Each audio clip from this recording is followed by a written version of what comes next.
intend on sharing with you today. Let me show you a couple of slides as well, tables and graphs. So do take a good look. This table presents the average debt-to-income ratio of households in 2010 and 2013.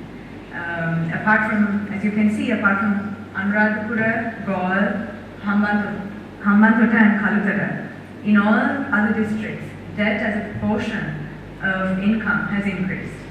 The graph illustrates debt-to-income ratio, the other one, in war-affected areas. So these observations are based on the household income and expenditure surveys in 2009-10 and 2012-13. The next thing I want to show you is the change in banking density from 2010 to 2013. While all districts have experienced an increase in the number of banks per 1,000 people, it's worth noting that Kilinochchi, Mullaitivu, Vavuniya and Jaffna has experienced dramatic growth in bank density within a few years. Now, let me, in the next few minutes, what I would like to share with you is some evidence on the impact of people in war and disaster-affected areas in Sri Lanka, where credit has been used as an integral component of the toolkit of development interventions. I'm not only talking about microcredit here, but credit in general, so other forms of credit as well. So this evidence comes from a few qualitative studies that CEPA has conducted in 2013-14, as well as ongoing research. The geographic locations subjected to these studies are Jaffna, Mullaitivu, Kilinochchi and Patiko. The evidence that I will present is about implications of housing and livelihoods interventions, of which credit is an embedded component. First, housing. So while there is much appreciation about this intervention of housing, a number of evaluations and some work done by CEPA have highlighted increasing debt levels among beneficiary households. And why is this happening? First, the housing grant that has been given to people is 550,000 rupees, which is a grant ceiling set by the previous government.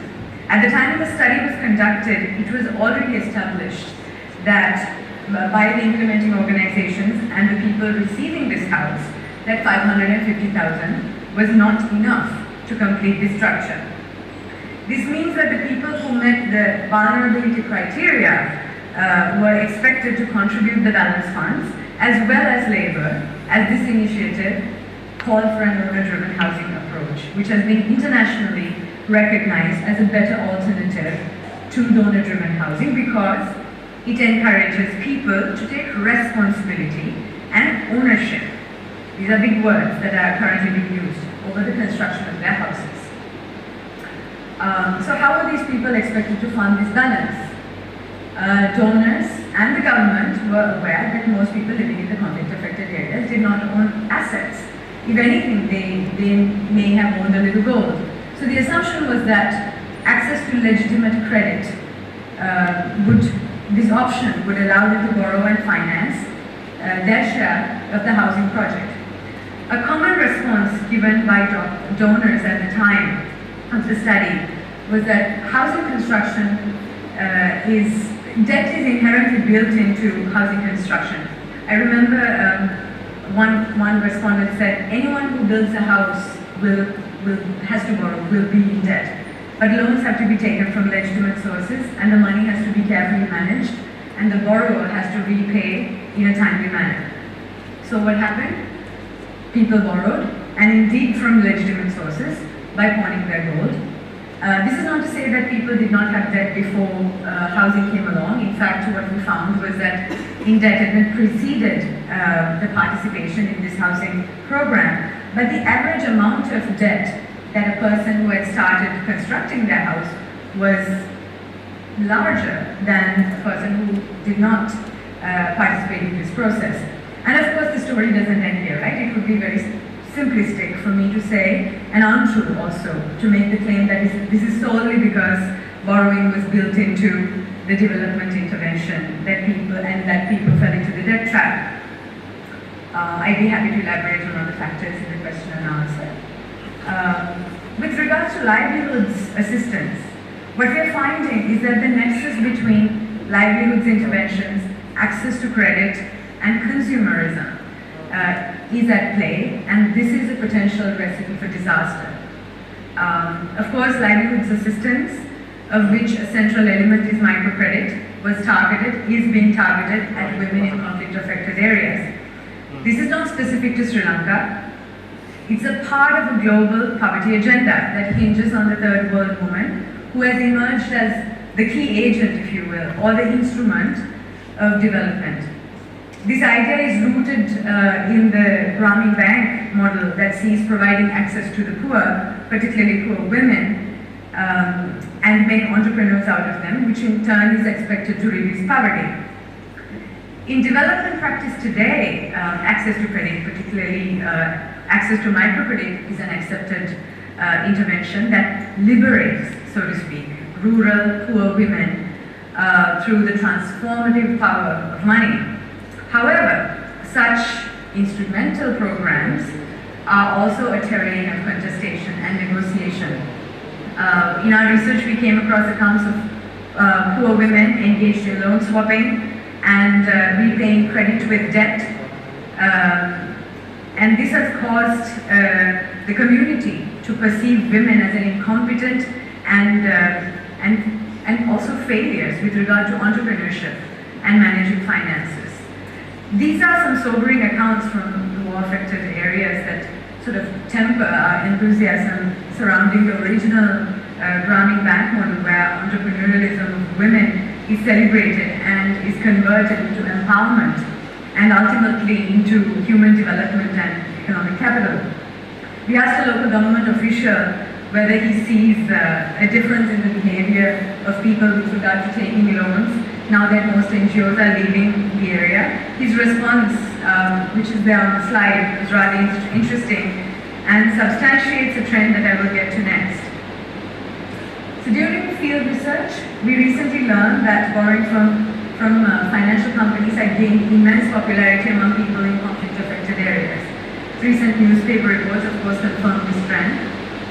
During our interviews with banks and finance companies, we found that finance companies have field staff, I think Ganga, you mentioned this, that go from door to door promoting their financial products as well as collecting payments. So even though the interest rates charged by the finance companies are higher, respondents in our study did not see that as a problem. For them, the ease with which transactions are made was the deciding factor. The quotes from the slide confirm that adaptability of finance companies to suit the lifestyles of their customers has basically proven as a successful formula for business. Am I on time? Okay.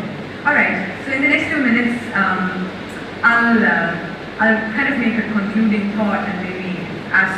I have a set of questions for the panel as well as for the audience. Based on CEPA's past and ongoing research in the North and East, what I've tried to share with you very briefly tonight is to question this idea of using credit as an integral part of development interventions in war and disaster-affected contexts. This is particularly important given the recent changes in development knowledge and interventions. I think the originally well-intended and well-meaning idea of access to credit and the corresponding intervention, which was microcredit, has been transformed, is being transformed as we speak.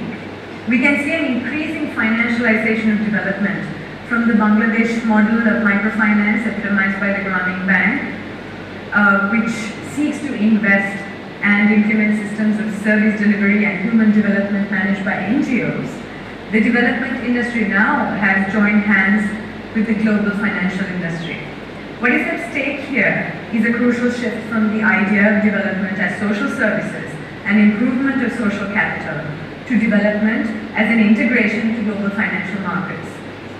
This situation is currently happening here today, and you can see a range of financial service providers have moved into this microfinance and other finance profit center. And all finance providers are now promoting themselves as microfinance providers to the poor and marginalized.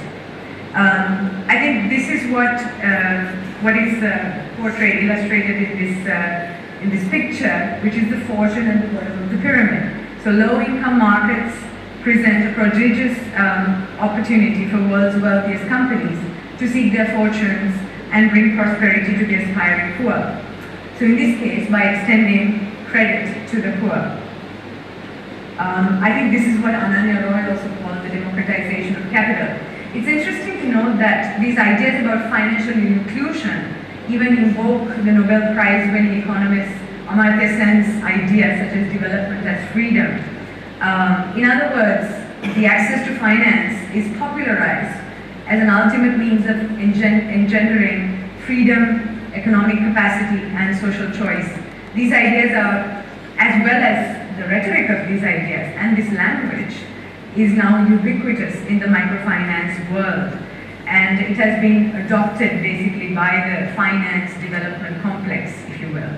So one bank manager's thoughts that are captured in this quote suggest the budding relationship between the development actors and finance institutions. My question to all of you is that what are the implications of this for development? And is this still development that we're talking about? Thank you.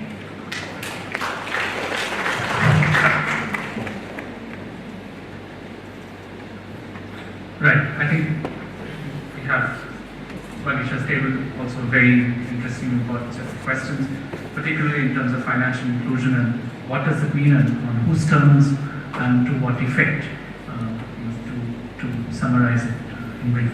Right.